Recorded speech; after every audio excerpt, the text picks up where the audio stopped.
안녕하세요.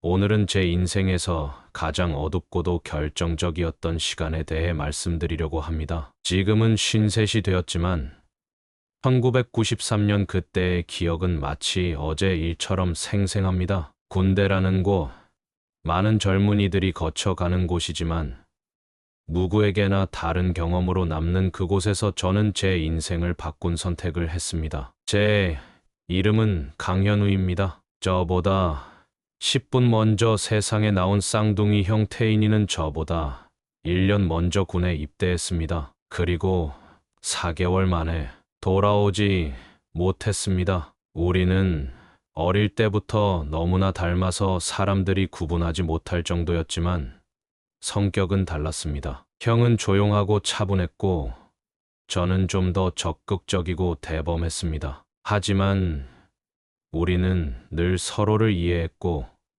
세상에서 가장 가까운 사이였습니다. 1992년 가을, 형이 군 생활을 시작한 지 불과 4개월 만에 저희 가족에게 청천벽력 같은 소식이 전해졌습니다. 강태인 이병, 생활관 화장실에서 사망, 군에서는 자살이라 했습니다. 하지만 저는 믿을 수 없었습니다. 형은 늘 긍정적이었고 힘든 일이 있어도 이겨내는 사람이었으니까요. 부대에서 온 장교는 형이 군 생활에 적응하지 못했다고 했습니다. 압박감, 스트레스, 고립감.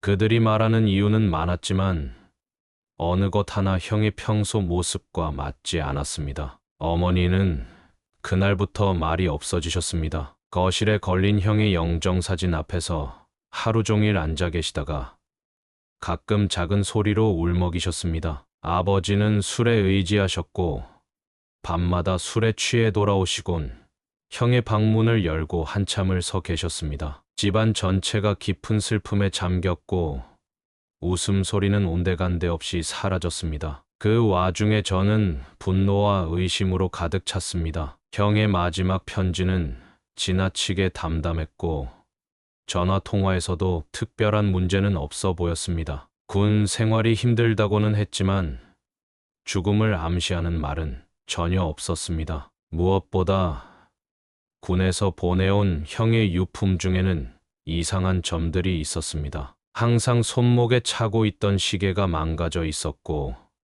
일기장의 마지막 몇 페이지는 찢겨져 있었습니다. 저는 이것이 단순한 자살이 아니라는 확신이 들었습니다. 매일 밤 형의 영정사진을 바라보며 저는 맹세했습니다. 형, 반드시 진실을 밝혀내고 책임자를 찾아낼게. 내가 내 원한을 풀어줄게. 그렇게 1년이 흘렀고 저는 군 입대를 앞두고 있었습니다. 여러 방법을 통해 형이 복무했던 그 부대로 자원 입대를 하기로 결심했습니다. 부모님은 말리셨지만 저의 결심은 확고했습니다. 훈련소에서의 시간은 그저 견뎌내야 할 과정일 뿐이었습니다. 매일 밤 형의 얼굴을 떠올리며 잠들었고 아침이면 복수의 의지를 다졌습니다. 체력 단련, 사격 훈련, 기초 군사 지식, 모든 것을 최선을 다해 배웠습니다. 언젠가 필요할지도 모른다는 생각에서였습니다. 마침내 훈련소를 수료하고 빨간 명찰을 단 그날, 제 가슴은 복잡한 감정으로 가득 찼습니다. 두려움보다는 분노가, 슬픔보다는 결의가 더 컸던 것 같습니다. 이제 곧 형이 마지막 숨을 거둔 그 부대로 들어갈 차례였습니다. 버스를 타고 가는 내내 저는 형의 마지막 순간을 상상했습니다. 얼마나 무서웠을까, 얼마나 외로웠을까, 그리고 누가 그를 그토록 고통스럽게 만들었을까. 눈을 감으면 형의 고통스러운 얼굴이 떠올랐고 주먹이 저절로 쥐어졌습니다. 부대 정문이 다가올수록 제 심장은 더 빠르게 뛰었습니다. 가슴 속의 불꽃은 더욱 거세게 타올랐고 복수의 의지는 더욱 강해졌습니다. 마침내 정문 앞에 도착했을 때 저는 깊게 숨을 들이마셨습니다. 그리고 다짐했습니다. 형, 이제 시작이야. 내가 반드시 진실을 밝혀낼게.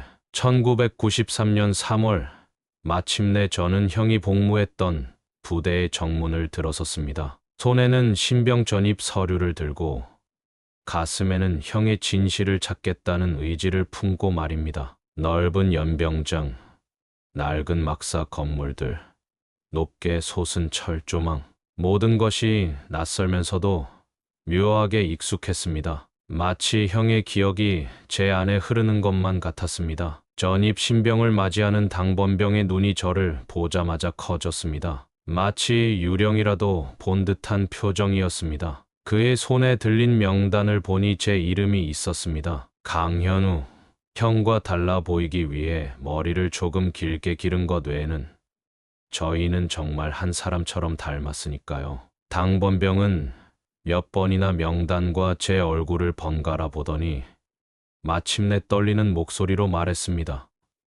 따라오세요. 행정반으로 안내된 저는 몇 가지 기본적인 입대 절차를 마쳤습니다. 그리고 마침내 생활관으로 향했습니다. 무거운 군용 가방을 들고 계단을 오르는데 가슴이 쿵쾅거렸습니다. 이곳이 형이 마지막으로 숨을 쉬었던 곳이라고 생각하니 온몸에 소름이 돋았습니다. 생활관 문을 열자 순간적으로 모든 시선이 저에게 쏠렸습니다. 웃고 떠들던, 청소하던, 침대에 누워있던 모든 병사들이 일제히 저를 바라보았습니다. 누군가는 한숨을 내쉬었고 다른 이는 옆 사람의 팔을 꼬집어 현실을 확인하는 듯했습니다. 침묵이 흘렀고 저는 그 침묵 속에서 형의 존재를 느꼈습니다. 그 중에서도 한 상병의 반응이 특히 인상적이었습니다. 생활관 한쪽에서 담배를 피우고 있던 그는 제 얼굴을 보더니 들고 있던 물컵을 바닥에 떨어뜨렸고 얼굴이 하얗게 변했습니다. 담배가 그의 손가락 사이에서 떨어졌고 그는 마치 악몽을 보는 듯한 표정을 지었습니다. 나중에 알게 된 사실이지만 그가 바로 오기택 상병이었습니다. 형이 생전에 괴롭힘을 당했던 주동자였죠. 당시 일병이었던 그는 이제 상병이 되어 여전히 부대 내에서 상당한 영향력을 행사하고 있었습니다. 그의 눈빛에서 저는 두려움과 충격을 읽을 수 있었습니다. 마치 죽은 사람을 본 것 같은 공포였습니다. 분대장 일병이 앞으로 나와 저를 소개했습니다. 새로 온 이등병입니다. 강현우, 잘 부탁합니다. 그 순간 오기택의 표정이 더욱 굳어졌습니다. 강현우, 강태인과 같은 성, 그리고 똑같은 얼굴. 그에게는 충격이었을 것입니다. 첫날부터 저는 오기택 상병의 특별한 관심을 받았습니다. 그는 마치 저를 시험하려는 듯 엄격하게 대했습니다. 신병 교육을 핑계로 저에게 가혹한 얼차려를 주기도 했고 사소한 실수에도 크게 화를 내기도 했습니다. 하지만 저는 형과 달랐습니다. 저는 이미 그가 누구인지 무엇을 했는지 알고 있었고 그의 괴롭힘을 견뎌낼 준비가 되어 있었습니다. 자대 배치는 다행히 형과 같은 소대였지만 다른 생활관이었습니다. 그래도 오기택과는 자주 마주치게 되었습니다. 매번 그를 볼 때마다 그의 눈에는 불안과 의심이 가득했습니다. 그는 자신도 모르게 저를 형과 비교하고 있었고 제가 형의 일에 대해 무엇을 알고 있는지 끊임없이 의심하는 듯했습니다. 첫 주는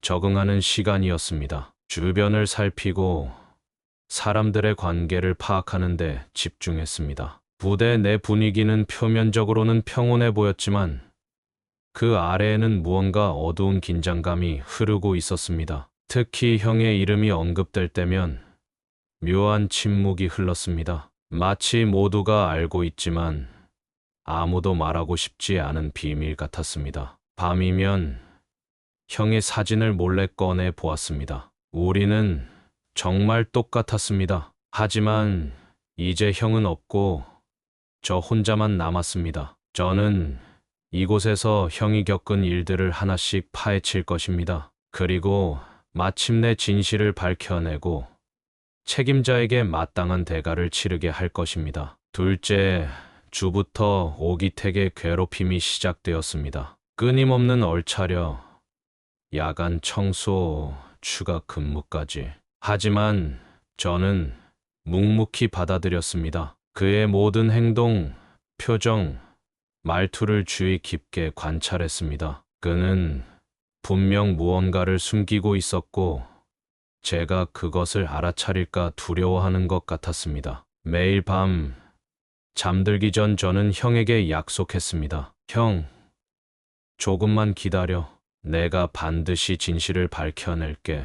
그렇게 저의 조용한 복수는 시작되었습니다. 부대 생활 3주차, 어느 날 밤이었습니다. 취침 시간이 지나고 모두가 잠든 후였습니다. 갑자기 누군가가 제 침대를 툭툭 쳤습니다. 깜짝 놀라 일어나 보니 김병호 상사였습니다. 행정보급관으로 근무하는 그는 다른 간부들과 달리 병사들과 거리를 두는 조용한 사람이었습니다. 무뚝뚝한 얼굴로 항상 서류만 들여다보는 그가 왜 이 시간에 저를 찾아온 것인지 의아했습니다. 이병, 나 좀 따라와. 간단한 지시와 함께 그는 앞장서 걸었고, 저는 조용히 그를 따라 행정반으로 들어갔습니다. 텅 빈 사무실, 어둠 속에서 책상 위에 작은 스탠드만이 불빛을 내고 있었습니다. 김 상사는 문을 닫고 제게 자리를 권했습니다. 깊은 한숨을 내쉰 후 그는 제게 차를 한 잔 건넸습니다. 형, 내가 막지 못했다. 그 말 한마디에 저는 심장이 멎는 것 같았습니다. 김 상사는 형의 죽음 당시 이 부대에 있었고 무슨 일이 있었는지 알고 있다는 뜻이었습니다. 제 눈에서는 저도 모르게 뜨거운 눈물이 흘러내렸습니다. 김 상사는 무뚝뚝한 표정 그대로였지만 그의 눈에도 깊은 후회의 기색이 역력했습니다. 김 상사의 말에 따르면 형의 죽음은 분명 자살이 아니었습니다. 오기택을 비롯한 몇몇 선임들이 그날 밤 형을 데려갔고 다음 날 아침 형은 이미 차가운 시신으로 발견되었다는 것입니다. 하지만 이 사건은 상부의 지시로 서둘러 마무리되었고 자살로 처리되었다고 했습니다. 왜 아무도 말하지 않았습니까? 왜 모두 침묵했습니까? 제 질문에 김 상사는 잠시 침묵했습니다. 그의 얼굴에는 깊은 주름이 패었고 눈에는 피로가 가득했습니다. 두려움이었겠지. 나도 마찬가지였다. 사건을 덮으라는 지시가 위에서 내려왔고 누구도 거역할 수 없었다. 지금도 후회한다. 하지만 이제라도 늦지 않았다고 생각해. 김 상사는 서랍에서 낡은 메모지 하나를 꺼내 저에게 건넸습니다. 형의 글씨체였습니다. 매일 죽고 싶지만 엄마 생각에 하루 더 버틴다. 눈물이 왈칵 쏟아졌습니다. 형은 그 고통 속에서도 가족을 생각했던 것입니다. 하지만 결국 형은 버티지 못했고, 아니, 버티지 못하게 만들었던 것입니다. 김 상사는 다른 서류들도 보여주었습니다. 형이 당했던 괴롭힘의 기록 신고했지만 묵살된 민원, 그리고 마지막 날의 상황까지 모든 것이 체계적으로 은폐되었음을 알 수 있었습니다. 제 가슴은 분노로 가득 찼지만 동시에 복수의 길이 보이기 시작했습니다. 박정훈이라는 사람을 찾아가 봐. 네 형과 같은 생활관에 있던 병사야. 그 사람은 사건 이후 정신적 충격으로 조기 전역했어. 그 사람이 알고 있을 거야. 그날 밤 같이 있었으니까. 김 상사의 조언에 저는 고개를 끄덕였습니다. 이제 진실의 조각들을 하나둘씩 모으기 시작할 때였습니다. 그날 밤 이후로 저는 더욱 조심스럽게 움직였습니다. 오기택과 그의 측근들을 주의 깊게 관찰했고 틈틈이 부대 내 다른 병사들과도 친분을 쌓아갔습니다. 몇몇은 형을 기억했고 그가 얼마나 조용하고 성실했는지 이야기해 주었습니다. 그리고 일부는 형이 당했던 괴롭힘에 대해서도 알고 있었습니다. 네 형은 정말 착했어. 그래서 더 쉬운 타겟이 됐던 것 같아. 한 병사가 말했습니다. 그는 형과 같은 소대였지만 다른 분대였습니다. 오상병은 약한 사람을 못 견디는 것 같았어. 특히 네 성처럼 조용하고 순한 사람을. 또 다른 병사는 형이 마지막으로 보였던 모습에 대해 이야기했습니다. 그날 밤 네 형이 오상병에게 불려갔어. 나중에 화장실에서 무슨 소리가 들렸지만 아무도 가보지 않았어. 너무 무서웠거든. 그의 눈에는 죄책감이 가득했습니다. 부대 내에서 정보를 모으는 한편 저는 김 상사의 도움으로 박정훈의 전역 후 연락처를 알아냈습니다. 첫 휴가가 다가오고 있었고 저는 그를 만날 준비를 했습니다. 그가 형의 마지막을 목격한 사람 중 하나였고 그의 증언이 오기택을 무너뜨릴 중요한 열쇠가 될 것이라 확신했습니다. 밤마다 저는 형의 메모를 읽었습니다. 그 짧은 문장 속에 담긴 고통과 절망을 느끼며 저는 복수를 다짐했습니다. 단순히 오기택을 해치는 것이 아니라 그가 형에게 했던 것처럼 정신적으로 무너뜨리고 마침내 자신의 죄를 인정하게 만들 것입니다. 부대로 돌아오는 버스 안에서 저는 창밖을 바라보며 생각했습니다. 형, 조금만 더 기다려. 이제 진실이 조금씩 드러나고 있어. 비가 내리기 시작했고 차창에 맺힌 빗방울들이 마치 형의 눈물처럼 느껴졌습니다. 그리고 마음속으로 다짐했습니다. 오기택이 반드시 그 대가를 치르게 하리라고. 드디어 첫 휴가를 받았습니다. 훈련소 포함 이제 막 전입된 신병에게 휴가는 쉽게 주어지지 않지만 김병호 상사의 조력으로 특별 외출 명령을 받아낼 수 있었습니다. 부대를 나서는 순간 마치 무거운 짐을 잠시 내려놓는 듯한 해방감이 들었습니다. 하지만 동시에 제 마음은 무겁기도 했습니다. 박정훈을 만나면 형의 마지막 순간에 대한 진실을 듣게 될 테니까요. 그를 만나는 것은 쉽지 않았습니다. 김 상사가 알려준 주소를 찾아 몇 시간을 헤맸고 마침내 낡은 원룸 건물 앞에 도착했습니다. 초인종을 눌렀지만 대답이 없었습니다. 처음에는 문을 열어주지도 않았고 제가 누구냐고 물었을 때도 완강히 거부했습니다. 하지만 저는 포기하지 않았습니다. 강태인의 동생입니다. 진실을 알고 싶습니다.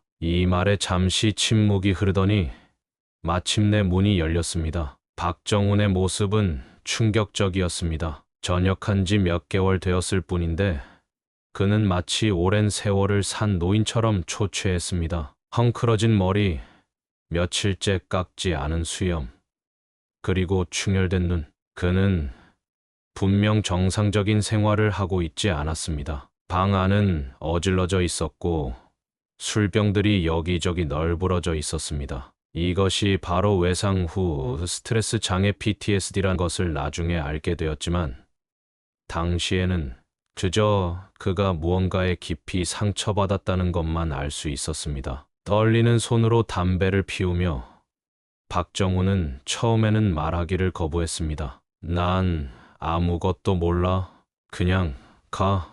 그의 목소리는 쉬어 있었고 눈빛은 불안하게 흔들렸습니다. 하지만 저는 물러서지 않았습니다. 저는 형의 사진을 꺼내 그에게 보여주었습니다. 그 순간 박정훈의 얼굴이 하얗게 변했습니다. 아닙니다. 제발 그만.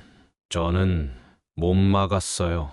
그는 마치 유령을 본 듯 창백해진 얼굴로 흐느꼈습니다. 벽에 등을 기대고 주저앉아 그는 어린아이처럼 울기 시작했습니다. 저는 그를 진정시키고 천천히 이야기를 들을 준비를 했습니다. 박정훈의 고백은 충격적이었습니다. 형이 죽기 전날 오기택은 형을 데려가 심하게 폭행했다고 합니다. 단순한 가혹행위를 넘어선 잔인한 고문이었습니다. 입에 수건을 물려 소리를 내지 못하게 했고 다른 동료들은 공포에 질려 아무도 말리지 못했다는 것입니다. 그리고 그날 밤 이후 형은 다시는 살아서 생활관으로 돌아오지 못했습니다. 오기택이 마지막 날에도 때렸어. 수건으로 입 막고 말 못하게.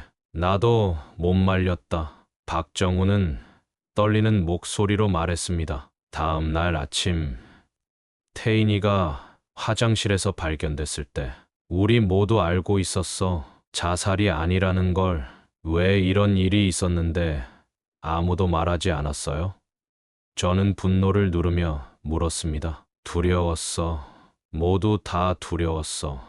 박정훈의 눈에는 깊은 고통이 어려 있었습니다. 사건 직후 부대 내 조사가 있었지만 상부에서 이미 자살로 결론 내린 것 같았어. 우리가 뭐라고 해도 달라질 게 없었고 오히려 피해를 볼까봐. 그의 고백은 계속되었습니다. 형이 당했던 괴롭힘의 정도, 오기택의 변태적인 성격, 그리고 부대 내에서 이런 일이 묵인되던 분위기까지. 모든 것이 제 예상보다 더 끔찍했습니다. 박정우는 그 일 이후 심각한 정신적 외상을 겪었고 결국 조기 전역을 하게 되었다고 했습니다. 난 매일 밤 악몽을 꿔. 태인이가 도움을 청하는 모습이. 하지만 난 아무것도 하지 못했어. 그의 손은 계속 떨리고 있었고 눈에는 공허함이 가득했습니다. 이 증언을 들은 저는 복수를 결심했습니다. 하지만 단순히 오기택을 해치는 것이 아니라 그가 스스로 자신의 죄를 인정하고 후회하게 만들고 싶었습니다. 형이 겪은 고통을 그도 느끼게 하고 싶었습니다. 부대로 돌아온 저는 이제 확실한 계획을 세워야 했습니다. 직접적인 방법으로는 제가 위험해질 수 있었고 무엇보다 진실을 세상에 알리기 위해서는 더 지혜로운 접근이 필요했습니다. 그래서 저는 심리전을 펼치기로 했습니다. 형의 존재를 이용해 오기택의 양심을 파고들기로 한 것입니다. 첫 번째 작전은 형의 흔적을 하나씩 나타나게 하는 것이었습니다. 형이 쓰던 것과 같은 글씨체로 작은 쪽지를 만들어 오기택의 사물함에 몰래 넣었습니다. 너는 기억하지? 단 한 줄이었지만 이 메시지의 효과는 즉각적이었습니다. 다음 날 아침, 오기택은 창백한 얼굴로 사물함 앞에 서 있었습니다. 둘째 날, 저는 형이 쓰던 것과 같은 모델의 손목 시계를 제 사물함에 일부러 눈에 띄게 놓아두었습니다. 셋째 날에는 형의 사진을 조금씩 찢어 구나 아니나 오기택이 자주 사용하는 책상 서랍에 숨겨두었습니다. 매일 밤 오기택의 상태는 점점 악화되었습니다. 그는 잠을 이루지 못했고 작은 소리에도 놀라며 뒤를 돌아보곤 했습니다. 저는 그의 모습을 지켜보며 형의 고통을 떠올렸습니다. 이제 우리의 역할이 바뀌었습니다. 고통받는 자와 지켜보는 자가 말입니다. 가장 효과적이었던 것은 생활관 벽에 형의 이름을 새기는 일이었습니다. 오기택이 자리를 비운 사이 저는 그의 침대 옆 벽에 작게 강태인이라는 이름을 새겼습니다. 그날 밤 오기택은 그것을 발견하고 경악했습니다. 그는 손전등을 들고 벽을 비추며 하얗게 질린 얼굴로 서 있었습니다. 다른 병사들은 그저 자는 척했지만 저는 그의 공포에 빠진 표정을 지켜보았습니다. 다음 날부터 오기택의 행동은 더욱 이상해졌습니다. 그는 이제 제대로 된 근무를 수행하지 못했고 불면증에 시달렸으며 작은 소리에도 극도로 예민하게 반응했습니다. 동료 상병들도 그의 상태를 이상하게 여기기 시작했습니다. 한 번은 취침 시간에 갑자기 일어나 소리를 지르는 일도 있었습니다. 저기 있어. 저기. 태인이 봤다고 그의 외침에 생활관 전체가 깨어났고 모두가 그를 이상한 눈으로 바라보았습니다. 오기택의 정신은 점점 무너져 가고 있었습니다. 이 무렵 김 상사는 저에게 더 많은 정보를 제공해 주었습니다. 형의 소지품 중 일부가 아직 부대 내에 보관되어 있다는 것이었습니다. 김 상사의 도움으로 저는 형의 유품 상자를 받을 수 있었습니다. 그 안에는 형이 즐겨 읽던 책, 아끼던 모자, 그리고 가족 사진이 있었습니다. 또한 형이 마지막으로 쓴 것으로 추정되는 일기장 조각도 있었습니다. 이걸 네 형 유품에 있던 것, 부대에서 보낸 물건 중에는 없었을 거야. 김 상사가 건넨 것은 찢겨진 일기장의 한 페이지였습니다. 그곳에는 형의 마지막 글이 적혀 있었습니다. 오늘도 견디기 힘들었다. 오, 일병이 또 불러냈다. 이번에는 다른 사람들도 있었다. 모두 웃고 있었지만 그들의 눈에는 공포가 있었다. 아무도 나를 도울 수 없다는 것을 알게 되었다. 하지만 언젠가는 진실이 밝혀지겠지. 현우야, 내가 여기 와서 이 글을 본다면 미안하다. 형이 너무 약해서 눈물이 멈추지 않았습니다. 형은 마지막 순간까지 저를 생각했던 것입니다. 저는 이 일기장 조각을 소중히 간직했고 앞으로의 계획에 활용하기로 결심했습니다. 저는 이 물건들을 하나둘씩 활용했습니다. 형이 읽던 책의 구절에 밑줄을 그어 오기택의 자리에 두기도 하고 가족 사진을 복사해 그의 사물함에 붙여놓기도 했습니다. 형의 일기장 조각은 복사해서 부대 내 여러 곳에 흩뿌렸습니다. 오기택은 이제 완전히 공포에 사로잡혔습니다. 그는 누가 이런 짓을 하는지 알아내려고 했지만 저는 조심스럽게 흔적을 남기지 않았습니다. 어느 날 오기택은 의무실을 찾아갔습니다. 그는 의사에게 자신이 유령을 본다고 했고 잠을 못 자겠다고 호소했습니다. 의사는 그에게 일주일간의 정신과 외래 진료를 권했고 오기택은 부대를 잠시 떠나게 되었습니다. 그 일주일 동안 저는 더욱 적극적으로 움직였습니다. 부대 내 다른 병사들에게 형의 이야기를 물었고 당시 상황을 알고 있는 사람들을 찾아갔습니다. 몇몇은 입을 열었고 일부는 여전히 침묵했습니다. 하지만 점점 더 많은 조각들이 맞춰지기 시작했습니다. 이제는 단순한 괴롭힘이 아닌 계획적인 폭력이 있었다는 것이 분명해졌습니다. 한 병사는 저에게 귀중한 정보를 주었습니다. 그날 밤 오기택이 태인이를 데려간 곳은 화장실이 아니었어. 처음에는 수송부 정비장이었어. 거기서 일이 있은 후에 화장실로 옮긴 거야. 이 정보는 제 복수 계획의 중요한 단서가 되었습니다. 오기택이 부대로 돌아왔을 때 그는 더 이상 예전의 모습이 아니었습니다. 약에 취한 듯 멍한 표정으로 생활관에 들어선 그는 저를 보자마자 몸을 떨기 시작했습니다. 그의 권위는 이제 완전히 사라졌고 다른 병사들도 그를 피하기 시작했습니다. 제 복수는 이제 절정을 향해 달려가고 있었습니다. 저는 오기택을 몰아넣을 마지막 함정을 준비했습니다. 형이 쓴 마지막 편지를 위조해 그의 양심을 완전히 무너뜨릴 계획이었습니다. 이것은 단순한 복수를 넘어 형의 진실을 세상에 알리는 첫걸음이 될 것입니다. 밤이 깊어갈수록 저는 형을 떠올렸습니다. 형, 조금만 더 기다려. 내가 당한 일의 진실을 모두가 알게 될 거야. 내가 약속해.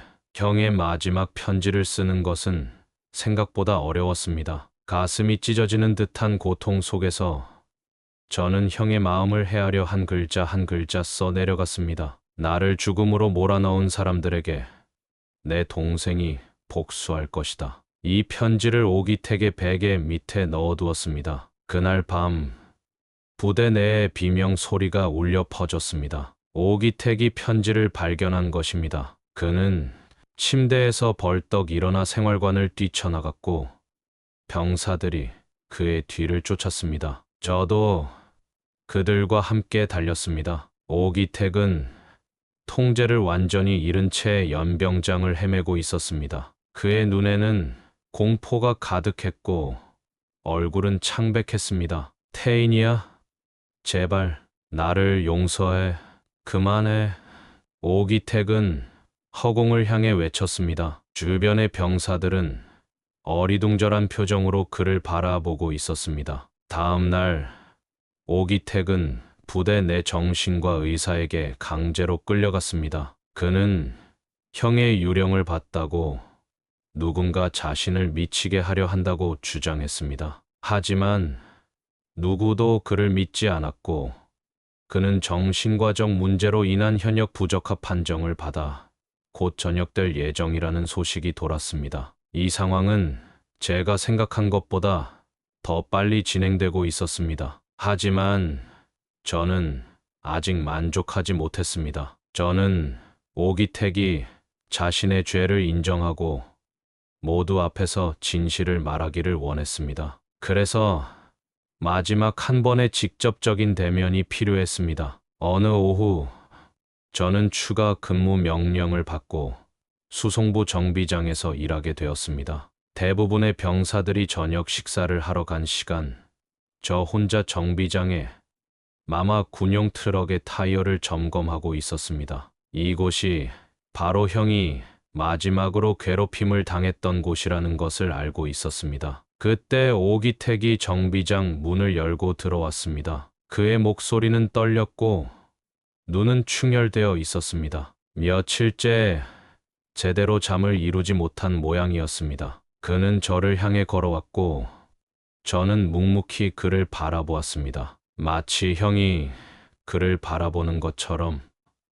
이제 그만해라. 오기택의 목소리는 간절했습니다. 그는 더 이상 위협적이지 않았고 오히려 간절한 애원에 가까웠습니다. 무슨 말씀이신지 모르겠습니다.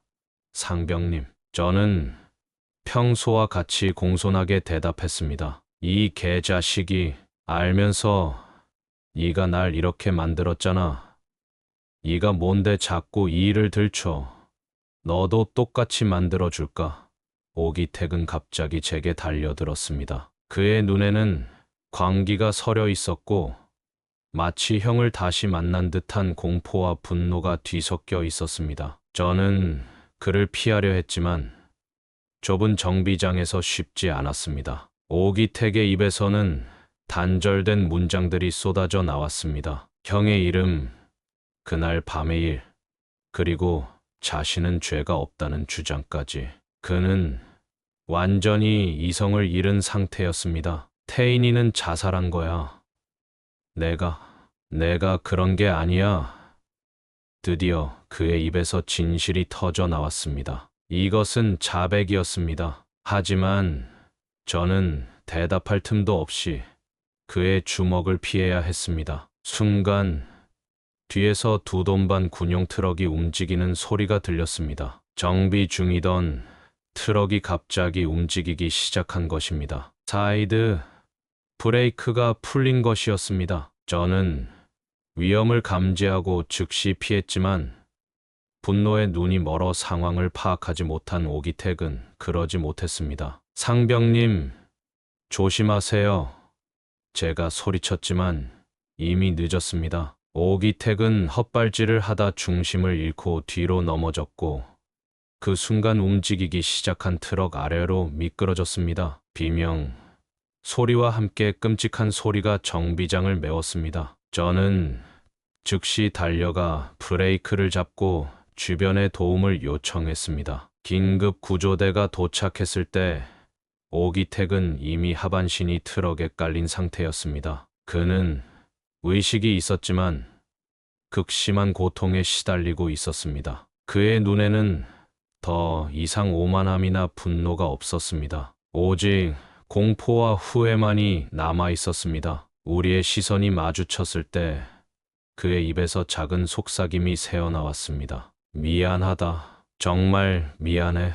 그것은 형에게 건네는 사과였을까요?